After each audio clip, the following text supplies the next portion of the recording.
আমাদের বারান্দাটা, দেখো বারান্দা থেকে সমুদ্র দেখা যাচ্ছে, কি সুন্দর, পাশে সমুদ্র আছে পুরোটা। এটা বারান্দা থেকে আমাদের ভিউ, দারুণ লাগছে। ফোনে অতটা ধরা পড়ছে না, তবে গরম কিন্তু খুব কম। আমরা এপ্রিল মাসে এসেছি, ভেবেছিলাম খুব গরম হবে, কিন্তু অত গরম নেই। এটা হোটেল ডায়মন্ড প্যালেস, জাস্ট দেখো, খুব গরম নেই, ভালো ওয়েদার আছে। ভেবেছিলাম খুব গরম হবে, আমাদের কলকাতায় যেমন গরম হয় সেরকম ভেবেছিলাম গরম হবে, কিন্তু অত গরম নেই, ঘামও অত হচ্ছে না, বেশ সুন্দর ওয়েদার। জাস্ট দেখো, হাওয়াতে তো অবস্থা খারাপ করে দিচ্ছে। বিকালে যাবো আর একবার জগন্নাথ মন্দিরে ধ্বজা ওড়ানো দেখতে। তবে একটা জিনিস বলি, এত লাইন না জগন্নাথ মন্দিরে। এখন কি হয়েছে বলো তো, প্রত্যেকটা যেমন তারাপীঠে মন্দির লাইন দিতে হয় না, 500 টাকা বা 100 টাকা 300 টাকা, সেরকম এখানেও তাই সৃষ্টি, মানে তাই শুরু করেছে এরা।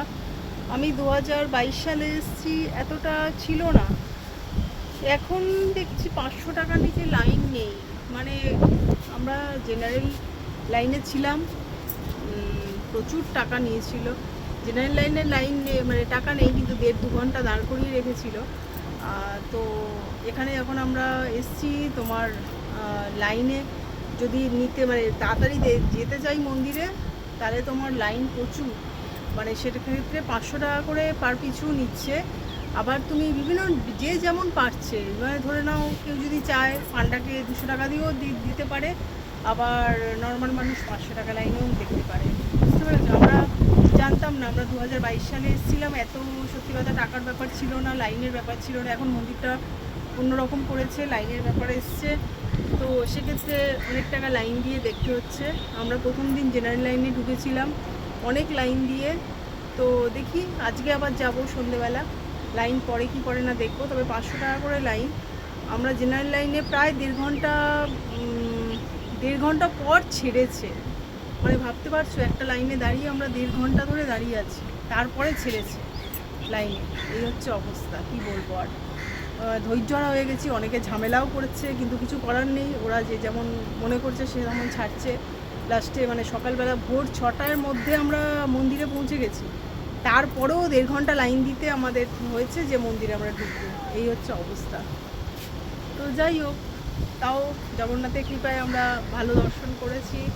ভিড় হয়েছে, কিন্তু জগন্নাথ দেখা দিয়েছে, দর্শন করেছি, ভালো লেগেছে। আজকে আবার যাব, ধ্বজাটা দেখব, মন্দিরের মাথায় ধ্বজা তো বাঁধে যেটা, সেটা দেখব। প্লাস ঠাকুর দর্শন তো আছেই, সেটা করব। দেখা যাক কি হয়। তো এটা হচ্ছে আমাদের হোটেল ভিউ। এখান থেকে পুরো সমুদ্রটা বেশ সুন্দরভাবে দেখা যায়। তোমাদের ক্যামেরাতে অত ধরা পড়ছে না, অত ভালো ক্যামেরাও আমার নয়। তো মোটামুটি দেখো, যেটা যা দেখছো এরকম ভালো লাগছে। হোটেলটাও খুব সুন্দর। এটা কলকাতা থেকেই বুকিং করতে হয়, হোটেল ডায়মন্ড প্যালেস। এই হচ্ছে ব্যাপার। চলো, একটা ছোট্টখাটো ভিডিও করলাম, তোমাদেরকে শেয়ার করলাম যে মন্দিরে যারা আমি 2022 সালে এসেছি, তারপরে এরকম সিচুয়েশন হয়ে গেছে। তো তোমরা যারা আসবে ভাবনা চিন্তা করেই আসবে, যে লাইনে দাঁড়াতে গেলে 1.5 ঘন্টা দাঁড়াতে হবে। আর যাদের কপাল ভালো তাদের হয়তো তাড়াতাড়ি ছেড়ে দিতেও পারে। এই হচ্ছে ব্যাপার।